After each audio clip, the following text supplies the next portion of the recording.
एक चीज़ जो मैंने करी वो मैं आपको भी सजेस्ट करूँगा, अगर आप 100 सीसी की गाड़ी चला रहे हैं तो कभी भी ओवरटेक ना करें। मैंने अपनी पूरी राइड पे एक जगह भी ओवरटेक नहीं किया, और शायद यही वजह थी कि कहीं भी ऐसा कुछ नहीं हुआ कि मतलब कि एक्सीडेंट होने के चांसेस रहे। कहीं भी मैंने ओवरटेक नहीं किया, क्योंकि देखिए 100 सीसी की गाड़ी के पास वो पिकअप नहीं होता है कि अगर मान लीजिए सामने से गाड़ी आ रही है तो आप ओवरटेक करके उसमें से वो निकल सके। अगर थोड़ी सी भी चूक हो जाएगी तो आप नतीजा आपको मालूम ही। तो मैंने ओवरटेक नहीं किया। मैं भी आपको भी सलाह दूंगा कि छोटी गाड़ियों से हाईवे पे ओवरटेक ना करें। अपनी गाड़ी की सर्विस करा के चलें, आप लॉन्ग राइड कर सकते हैं, जो मैंने किया। क्योंकि मैंने तो 15-20 किलोमीटर से ज़्यादा चलाई नहीं थी, क्योंकि मैं 360-70 किलोमीटर लेके चले गए। तो ये एक अपना इंटरेस्ट भी होता है, और आपको इन्जॉय अगर आप कर रहे हैं ट्रैवलिंग को, तो थकान का मतलब ही नहीं होता, और वो और अच्छा लगने लगता है। तो अगर आप इन्जॉय करते हैं तो लेके जा सकते हैं। नमस्कार दोस्तों, तो आज एक फिर वीडियो है, लेकिन वो रिएक्शन वीडियो नहीं है। तो मैं आज आपको एक चीज़ बताता हूँ कि बीच में मैंने कहाँ गायब था। मैं कुछ बीमार भी था, और लेकिन कुछ एडवेंचर भी मैंने किया था। तो बीमारी से पहले एक एडवेंचर भी किया था, वो मैं आपके साथ शेयर करता हूँ। एडवेंचर ये था कि एक्चुअली मैं आगरा से नैनीताल स्कूटी पे गया था। और क्योंकि ये मेरी, आप समझ लीजिए, ऐसी राइड थी कि आज तक मैंने सिटी में 15-20 किलोमीटर से ज़्यादा नहीं चलाया था, और मैं 365 से 70 किलोमीटर नैनीताल स्कूटी लेके गया हुआ था। तो मैं कुछ चीज़ें शेयर करना चाहता हूँ कि आप लोग भी कर सकते हैं, और उसमें डरने की कोई बात नहीं है, लेकिन कुछ बातों का ध्यान रखना है। अब मैंने क्यों किया? मैंने इसलिए किया कि 1-2 साल से मैं कहीं बाहर जा नहीं पा रहा था। स्पेशली मैं अपने जो कुमाऊँ है, जो मैं अल्मोड़ा और नैनीताल का ही रहने वाला हूँ, तो मैं वहाँ जा नहीं पा रहा था।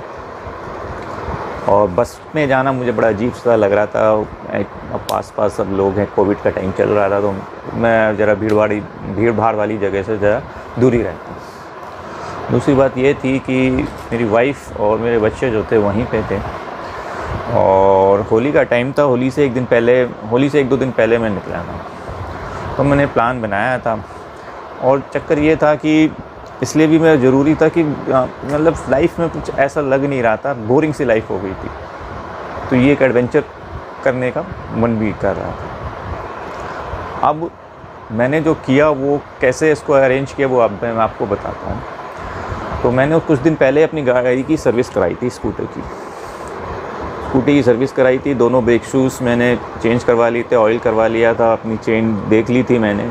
चेन तो नहीं होती उसमें, बेल्ट मैंने देख ली थी, चेक करवा ली थी कि बेल्ट सही है, पूरा वो सब करवा के। बस उसमें एक दिक्कत थी, पिछला टायर जो था वो थोड़ा, उसमें जो पंचर था वो लीक कर रहा था। हर 2-3 दिन के बाद हवा निकल जाती है। वो मेरे दिमाग में आया नहीं ट्रिप प्लान करने से पहले मेरे दिमाग में आया नहीं। तो चलो कोई बात नहीं, ऊपर वाले की मेहरबानी से उसमें कोई दिक्कत नहीं आई।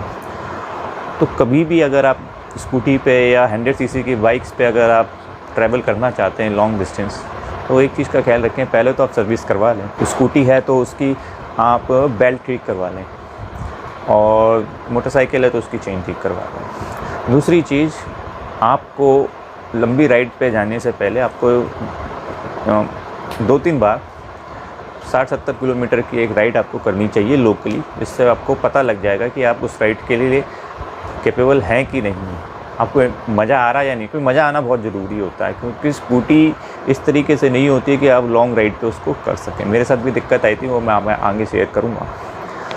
तो मैंने नैनीताल जाने से पहले मैंने प्लान बनाया कि मैं वृंदावन जाता हूँ, जो कि 70 किलोमीटर है आगरा से। तो मैं वृंदावन गया।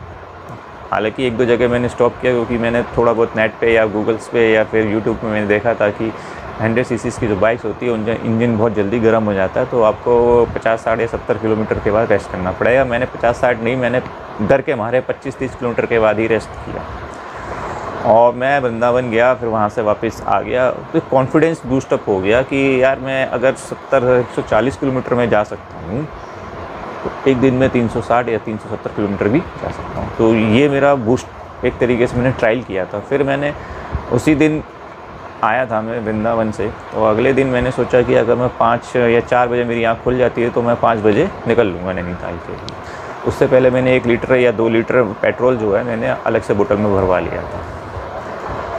अब मेरी आँख 5-4 बजे खुल गई थी, क्योंकि बायोलॉजिकल क्लॉक अपनी तरीके से काम करती है। तो मैं 5:10 पे निकला था अपने घर से। काफ़ी अंधेरा था, लेकिन क्योंकि ये लोकल जो सड़कें होती हैं वो आपको पता होती हैं, तो अंधेरे में कोई दिक्कत नहीं होती है। स्कूटी की लाइट वैसे नहीं होती कि आप अंधेरे में उसको ले जा सकें, तो इस चीज़ का ध्यान रखेंगे। तो लेकिन वो क्योंकि जानी पहचानी जगह थी, तो ये था कि मैं शहर से बाहर निकलते निकलते सवेरा हो चुका था 6-10। उसके बाद आपको ये भी प्लान करना पड़ेगा कि आपको जो स्टॉपेज है वो वहाँ पे कितने बजे पहुँचना है, क्योंकि हिली एरियाज़ में आप रात को ड्राइव नहीं कर सकते। स्कूटी की तो लाइट वैसे भी बहुत ज़्यादा अच्छी होती नहीं है। तो मैंने ये प्लान बनाया था कि मैं 11:30-12 बजे बरेली, और उसके बाद फिर हल्द्वानी में 2-3 या 3-3:30 बजे तक पहुंचना है।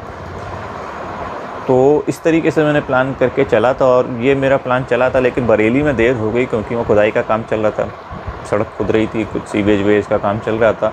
तो 12:30 बजे मुझे वहीं हो गए थे। और बीच में मैं 60 किलोमीटर के बाद गैप भी ले रहा था, जिसमें 20 से आधे घंटे का गैप था उसमें, क्योंकि स्कूटी थी वो मैं चला। तो 12-12:30 में बरेली पहुंचा, और उसके बाद फिर 3-3:30 बजे मैं हल्द्वानी पहुंच चुका था, और फिर 3 बजे के आसपास पहुंच चुका था, 3-3:30 के आसपास। उसके बाद मैं 4:30 बजे नैनीताल था। ठीक है, वहाँ पे फिर मैं अगले दिन फिर 2-3 दिन वहीं रहा। फिर होली से अगले दिन मैं निकल लिया आगरा के। अब स्कूटी में सबसे बड़ी दिक्कत होती है, आप उस पर एक जगह बैठ के ज़्यादा देर तक राइड नहीं कर सकते, ये सबसे बड़ी दिक्कत होती है। तो उसका मैंने एक जो सॉल्यूशन निकाला वो यही निकाला कि मैंने पीछे के फुटरेस्ट खोले, और पीछे वाली जो पायलिन सीट होती है उस पर मैं खुद बैठ गया था। अब उससे दिक्कत ये थी कि आप गाड़ी को ज़्यादा स्पीड अप नहीं कर सकते, क्योंकि वो कंट्रोल नहीं मिलता। लेकिन ये था कि आप तो आगे जो बैठने से जो आपको वो लग रहा था अनकम्फर्टनेस हो रही थी, वो पीछे नहीं थी। तो मैं 40-50 की स्पीड पे चला रहा था। पीछे मैंने दोनों बताया फुट रेस्ट मैंने पीछे के खोल लिए थे, उस पर पैर रख के मैं पायलिन सीट पे आकर मैं अपनी गाड़ी चला रहा था। उससे काफ़ी मतलब ये हुआ कि मैं काफ़ी देर तक राइड कर पाया, 60-70 किलोमीटर तक मैं राइड कर पाया। उसके बाद लेकिन अब फिर इसके बाद फिर क्योंकि आते वक्त दिक्कत ये हो गई थी कि बहुत तेज़ हवा चल रही थी, मतलब आंधी जैसी हालत थी। तो आपको मालूम ही है कि हाईवे पे तो स्कूटी पे आप ज़्यादा, मैं आप जैसे ही 50 से ऊपर स्पीड करूँ वो ऐसे हिलने लगे स्कूटी, हवा बहुत तेज़ चल रही। तो फिर मैंने 35-40 की स्पीड में उसको चलाई। तो ये जो दिक्कतें आई थी, उसके बीच में फिर जो पीछे का टायर जो था मैंने बताया उसमें पंचर्स भी लगे हुए थे 2-3, वो लीक कर रहे। तो एक बार मैंने हवा भी भराई, थैंक गॉड ऊपर वाले की वजह से कोई दिक्कत नहीं हुई। एक जगह बस इतनी दिक्कत हुई थी कि मैं अपनी साइड पे ही था, लेकिन सामने से ओवरटेक करते हुए दो तरीके से कह सकते हैं बोलेरो आ रही थी। तो मेरी गाड़ी थोड़ी सी स्पीड में थी, तो उनको करने के लिए मैं रोड से थोड़ा नीचे उतर गया, वहाँ मिट्टी थी, तो थोड़ा बहुत डिसबैलेंस हो गई थी गाड़ी। बाकी पूरे रूट पे कुछ नहीं हुआ। एक चीज़ जो मैंने करी और मैं आपको भी सजेस्ट करूँगा, अगर आप 100 सीसी की गाड़ी चला रहे हैं तो कभी भी ओवरटेक ना करें। मैंने अपनी पूरी राइड पे एक जगह भी ओवरटेक नहीं किया, और शायद यही वजह थी कि कहीं भी ऐसा कुछ नहीं हुआ कि मतलब कि एक्सीडेंट होने के चांसेस रहे। कहीं भी मैंने ओवरटेक नहीं किया, क्योंकि देखिए 100 सीसी की गाड़ी के पास वो पिकअप नहीं होता है कि अगर मान लीजिए सामने से गाड़ी आ रही है तो आप ओवरटेक करके उसमें से वो निकल सके। अगर थोड़ी सी भी चूक हो जाएगी तो आप नतीजा आपको मालूम नहीं। तो मैंने ओवरटेक नहीं किया। मैं भी आपको भी सलाह दूंगा कि छोटी गाड़ियों से हाईवे पे ओवरटेक ना करें।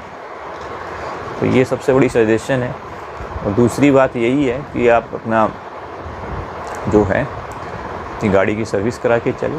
आप लॉन्ग राइड कर सकते हैं, जो मैंने किया, क्योंकि मैंने तो 15-20 किलोमीटर से ज़्यादा चलाई नहीं थी, क्योंकि मैं 360-70 किलोमीटर लेके चले गया। लेकिन एक मज़े की बात है कि मेरे को थोड़ा, जब मैंने ट्रायल किया था तो मुझे बहुत अच्छा लगा। आप बिलीव नहीं करोगे कि मैं यहाँ से वहाँ से नैनीताल से जब मैं चला था आगरे के लिए, उसके बाद मैं सब शाम के 5 बजे पहुँचा। उसके बाद फिर मैंने अपने सारे काम करके मैं नहा धो के फिर मैं अपने सारे काम करके 9 साढ़े 10 में थकान कहीं भी नहीं थी। तो ये एक अपना इंटरेस्ट भी होता है, और आपको इन्जॉय अगर आप कर रहे हैं ट्रैवलिंग को, तो थकान का मतलब ही नहीं होता, और वो और अच्छा लगने लगता है। तो अगर आप इन्जॉय करते हैं तो लेके जा सकते हैं। चलिए, आज के लिए इतना ही, फिर मिलेंगे।